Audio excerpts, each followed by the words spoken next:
어떤 방향으로 앞으로 교회가 나아가야 되는지에 대해서 오늘 말씀을 나누도록 하겠습니다. 조금 전에 이제 읽었는데요. 19절 말씀만 제가 따로 더 읽어드릴게요. 그러니까 이 반석 위에 교회가 세워지면 음부의 권세, 지옥의 권세가 이길 수가 없어요. 세상을 이기는 교회가 되는 원리는 반석 위에 세워져야 된다는 것입니다. 그런데 여러분, 반석 위에 세워진다는 게 다 알아듣겠어요? 무슨 얘기인지 이해가 되세요? 우리 연난 집사님,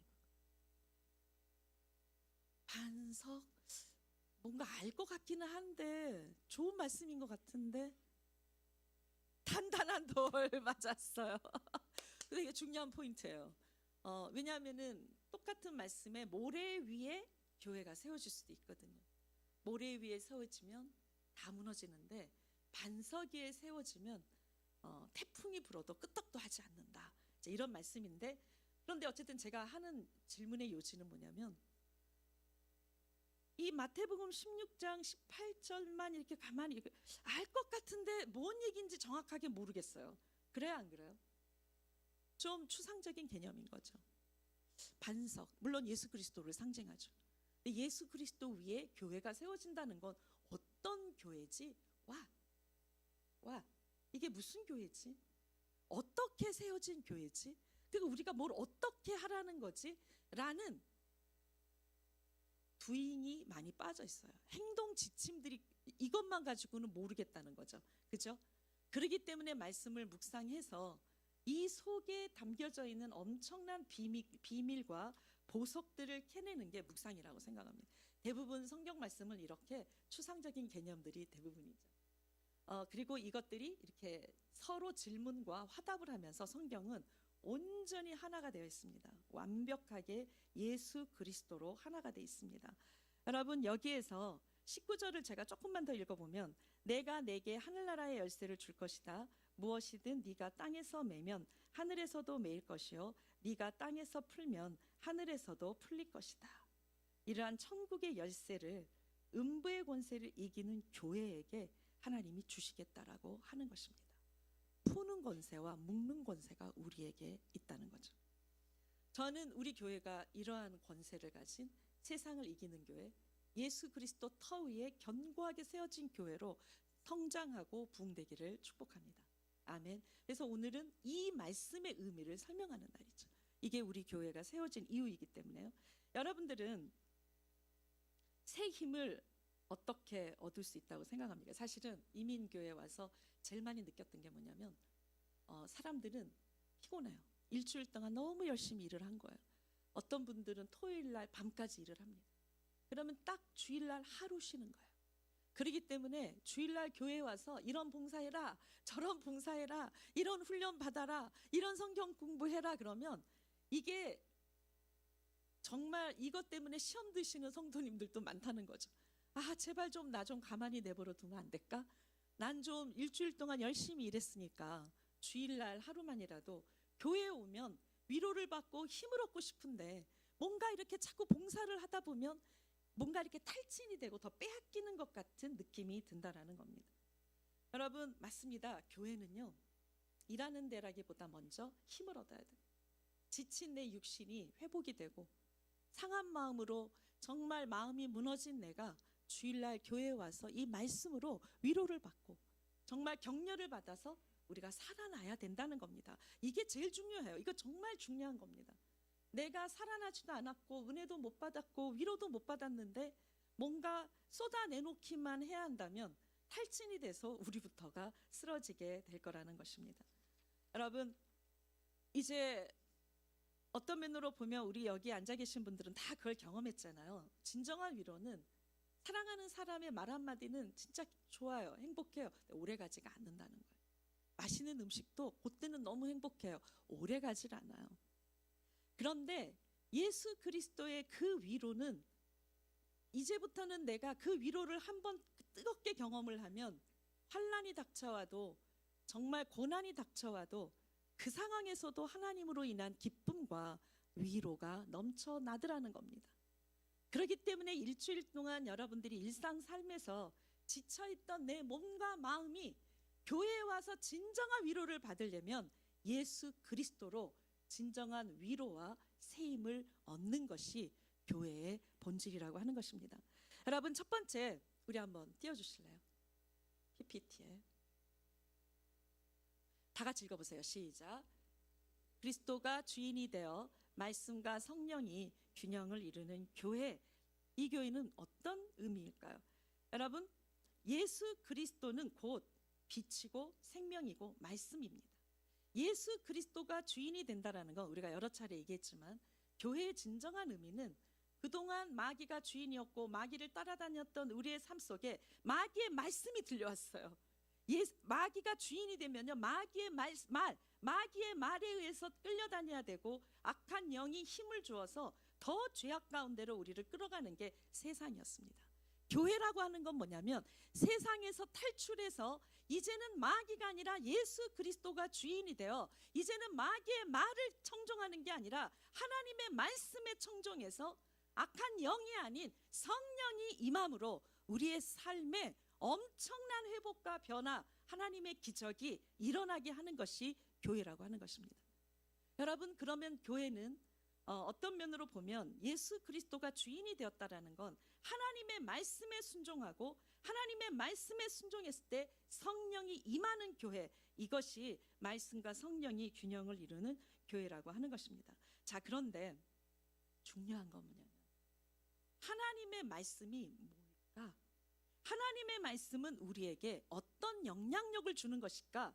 우리는 하나님의 말씀 어떤 거에 순종을 해야 되는가라는 분명한 지침과 방향이 없으면 우리는 내 마음대로 내 멋대로 살면서 하나님의 뜻이 아닌 사단의 뜻에 순종하며 내가 되게 거룩한 성도인 줄 착각할 수 있다라고 하는 것입니다. 자, 그러면 몇 가지 말씀만 읽도록 하겠습니다. 히브리서 4장 12절에서 13절 시작.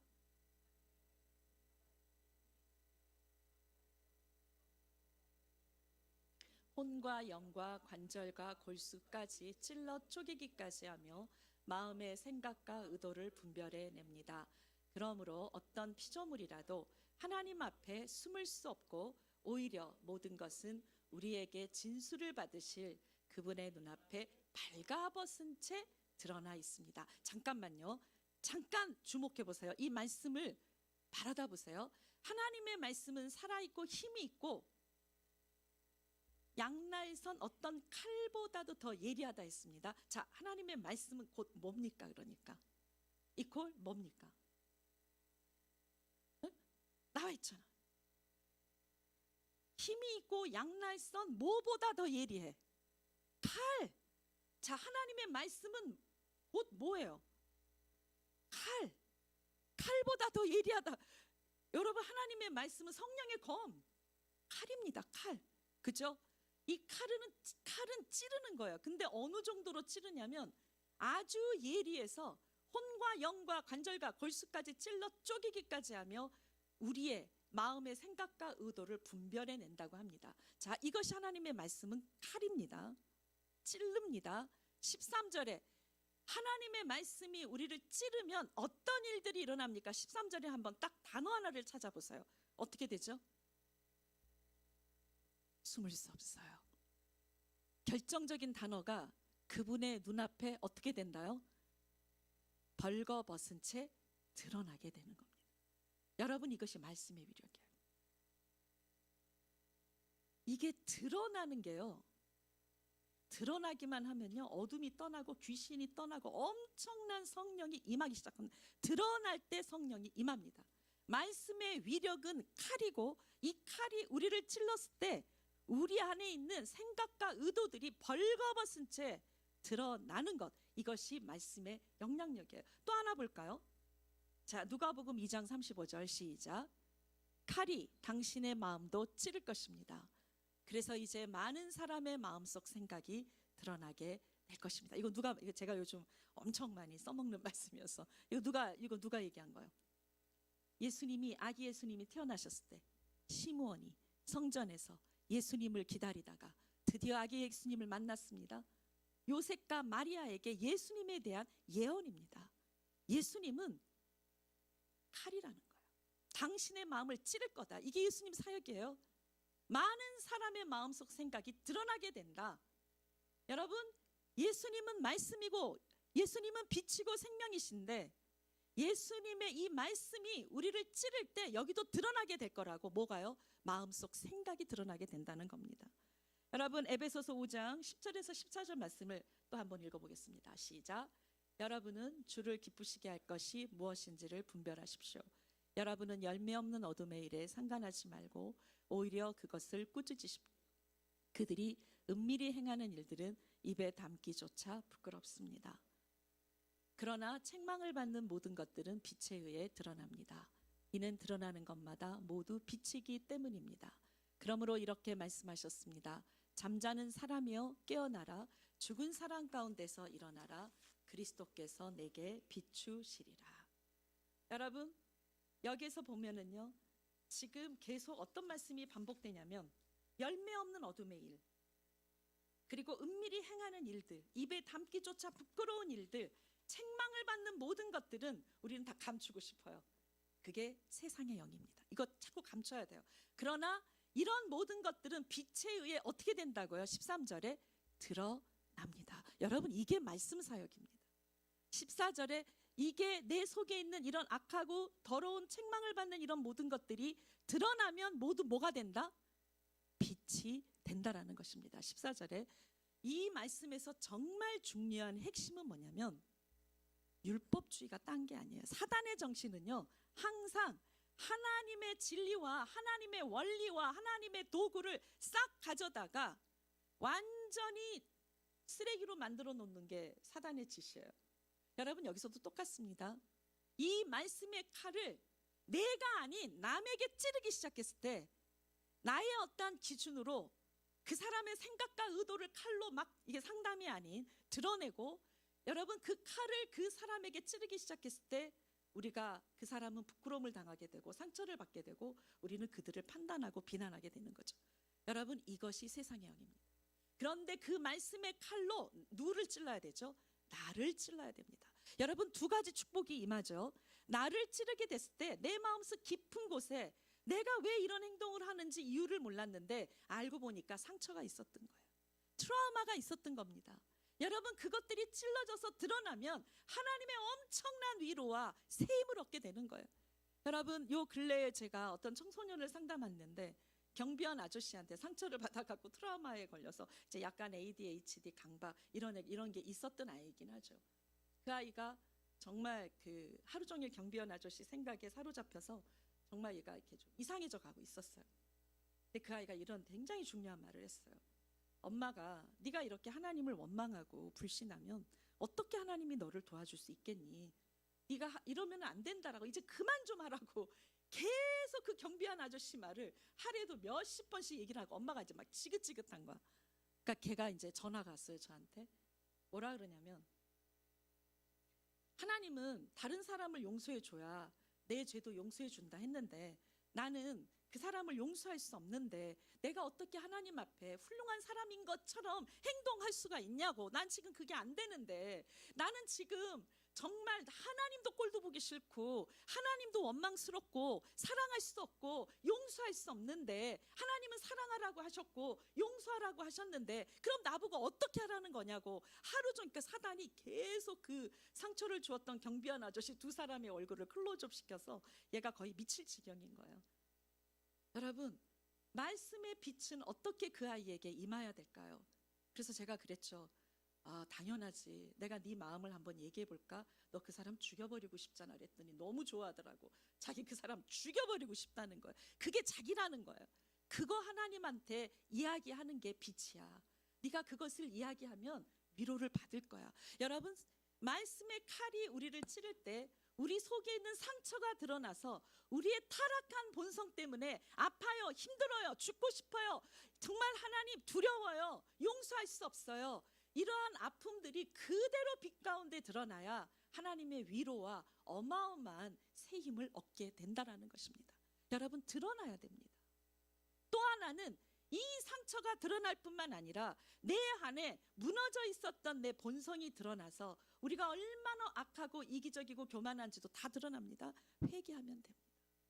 여러분, 드러나야만 치유를 받고 회개할 수가 있습니다. 저희 온누리교회는 이제는 이 말씀대로 순종했으면 좋겠습니다. 소그룹마다 말씀이 중심이 돼서, 우리가 이제 일주일에 한 번은 설교를 듣고 소그룹을 하는데요, 순마다 말씀이 딱 중심이 돼서 나를 비추고 남을 비추는 게 아니야.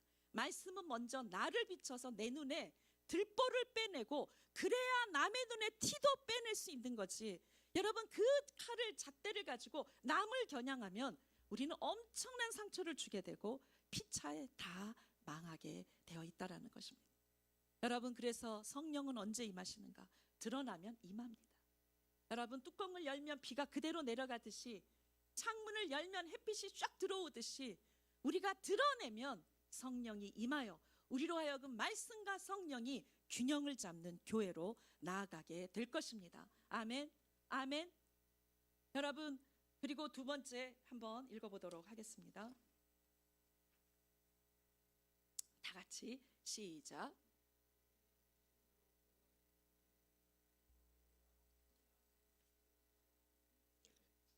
여러분, 우리가 예수 그리스도가 주인이 되면 그 말씀의 칼이 우리의 상처와 죄를 드러내고, 그러면 어떤 거는 죽여야 되고 어떤 거는 살려야 되는 겁니다. 뭘 죽여야 될까요?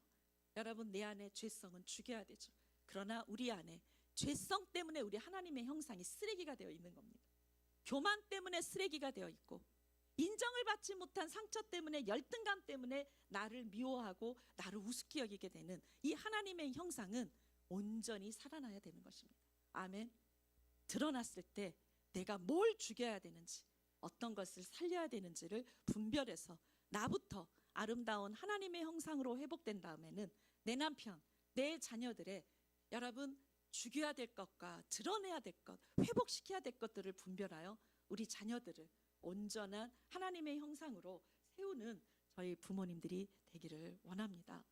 여러분, 이 복음의 정신으로 기쁨이 넘쳐나는 예배와 친밀한 공동체란 다른 게 아니죠. 우리가 이런 드러난 것들을 정말 성령 안에서 회개하고 순종에 이르러는 이 모든 과정은 예배이고, 이걸 가지고 내 삶을 나누는 게 공동체입니다. 아멘. 여러분, 내 안에 더럽고 추악한 것들을 부끄러워하지 말고 나누십시오. 왜? 공동체의 친밀함은요, 모든 사람이 죄인임을 공범자로 서 있어야 됩니다. 다 우리 공범자가 돼야 돼. 저희 리더부터, 나부터가, 우리 목회자들부터가, 그다음에 멤버들과 리더들이 하나가 되어서 내가 죄인들의 공동체, 내가 죄인임을 드러내고, 내가 얼마나 아팠는지를 드러내고, 위로와 진정한 회개가 그 공동체 안에서 일어날 때 가장 친밀한 공동체, 하나가 되는 공동체로 세워질 것입니다. 그 다니엘 11장 36절에서 37절에 보면은, 한번 읽어보죠. 시작. 그는 스스로 높이고 모든 신보다 자기가 크다고 하며 신들의 신이 맞서며 말할 수 없는 말을 할 것이다. 하나님께서 노하시고 노가 그칠 때까지 그는 잘 될 것이다. 하나님께서 이런 일이 일어나도록 정하셨으므로 반드시 그렇게 될 것이다. 그는 스스로 자기를 모든 것보다 크게 높일 것이다. 자기 조상의 신들이나 여자들이 사랑하는 신의 마음을 쓰지 않고 어떤 신도 섬기지 않을 것이다. 성령의 칼, 그 말씀이 나를 찌를 때 내 속에 상처가 드러나 엄청난 위로를 받지만, 좀 더 찌르면 우리의 본성이 드러나는데, 우리의 본성은 내가 하나님같이 되고 싶다는 게 전형적인 우리의 본성입니다. 그래서 이 다니엘에서도 보면 북방왕이죠, 안티오커스 에피파네스 왕에 대한 이야기인 것입니다. 이 왕은 내 뜻대로 하고 싶은 거예요. 나를 스스로 높여요. 모든 신보다 내가 크다고 하면서, 여러분, 모든 것보다 나를 높이려는 것, 이게 우리의 본성이에요. 그게 다 우리 안에 있습니다. 그래서 내 안에 있는 이 타락한 본성 때문에 우린 교만에 빠지거나 열등감에 빠지는 것입니다. 예배란 무엇일까요? 나의 아픔이 드러나서 위로를 받고, 내가 위로를 받으면 성령이 임하고, 성령이 임하면 이래 이 더러운 죄악, 이 본성들을 십자가 앞에 못 박고 죽이고, 그리고 하나님 앞에 온전히 순종하겠습니다, 무릎을 꿇기 시작하는 이 모든 것들이 어우러지는 게 예배입니다. 여러분, 이 예배에서 우리가 살아나기 시작했을 때 거기에서 느낀 나의 감동을 2명이든 3명이든 교회 공동체와 함께 만났을 때 나의 연약함을, 나의 부족함을, 여러분 나의 악함을 고발하고 내가 이걸 통해서 깨달았던 것들을 나누고 내 삶에 이런 변화가 일어났다라고 간증하고 하나님의 기적을 찬양하는 이러한 공동체가 피곤에 지치고 쪄들어 있는 우리의 인생을 살아나게 하고 회복시키는 가장 중요한 원동력이라고 하는 것입니다. 아멘. 저희는 이 교회를 꿈꾸고 있습니다. 저희 목회자들뿐만 아니라 우리 성도님들이 이 교회의 비전과 방향에 하나가 되어서 우리는 함께 나아가고 싶습니다. 아멘. 아멘. 마지막으로 하나만 더 읽어보겠습니다. 오늘은 좀 빨리 끝나야 돼가지고 엄청 시간이 바쁩니다. 다 같이 읽어보세요. 시작. 선교와 구제사역에 중점을 두어 세상을 이기는 교회. 여러분, 첫 번째 예수 그리스도가 주인이 되어 말씀과 성령이 균형을 이루는 교회. 말씀은 성령의 검이 되어 우리의 삶을 드러냈을 때, 두 번째는 이게 예배가 된다는 것입니다. 진정한 고발기도, 드러내는 기도를 통해서 위로가 임하고 성령이 임하여서 회개가 터지고 온전히 하나님께 순종함으로 하나님의 나라가 임하고 하나님의 기적이 일어났을 때 그거를 나누는 강력한 공동체가 우리 교회 안에 세워지면 여러분, 세상을 이기는 교회란 딴 게 아니에요. 선교와 구제입니다. 그런데 오늘은 긴 설명할 수가 없어요. 딱 하나만 이야기하고 마치도록 하겠습니다. 고린도전서 12장 22절 27절 말씀만 읽어보세요. 시작.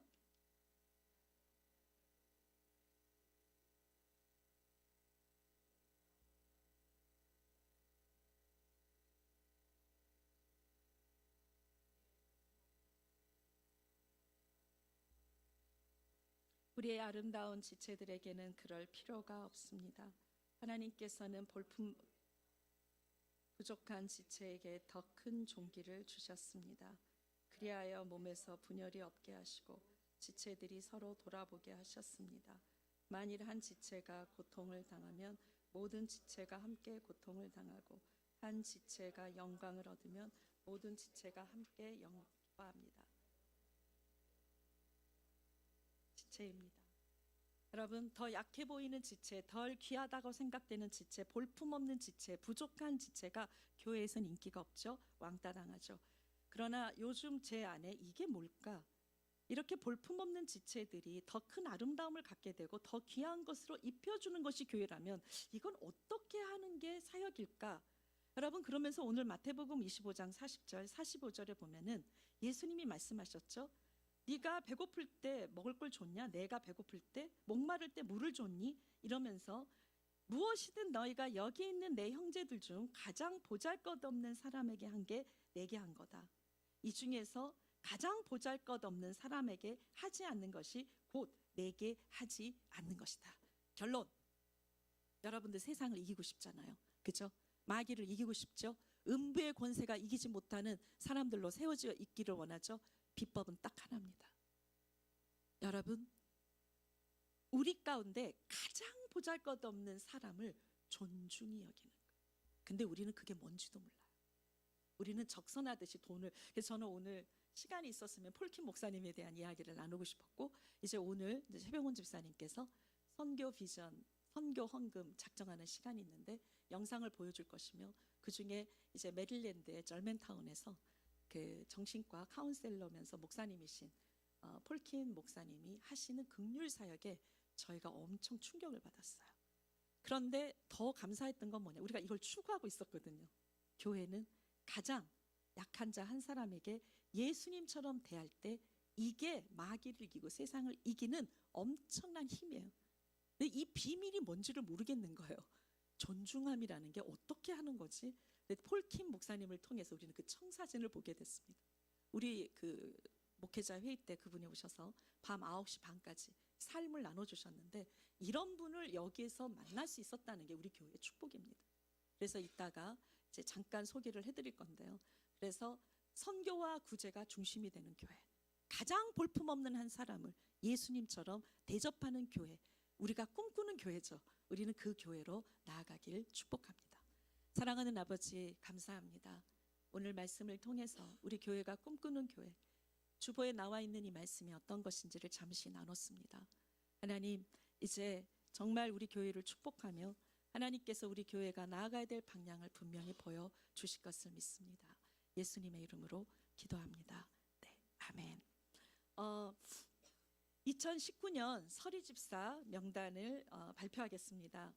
1년마다 서리집사님이 갱신이 되거든요. 남자 집사님은 구현모 집사님, 김명석 집사님, 김영호 집사님, 이종철 집사님, 정지철 집사님, 최병훈 집사님, 황남태 집사님, 여자 집사님은 김경숙 선생님, 김혜정 집사님, 김희선 집사님, 목현수 집사님, 박유미 집사님, 서충원 집사님, 양윤정 집사님, 유혜종 집사님, 윤성은 집사님, 이수경 집사님, 이영선 집사님, 임지희 집사님, 장경화 집사님, 장지영 집사님, 정한나 집사님, 최윤영 집사님, 최연난 집사님, 한소영 집사님. 여기에서 이영선 집사님과 최연난 집사님이 이번에 새로 서리 집사님으로 임명이 되었습니다. 오늘 우리 최연난 집사님 잠깐 우리 박수 한번 쳐주시겠어요? 네.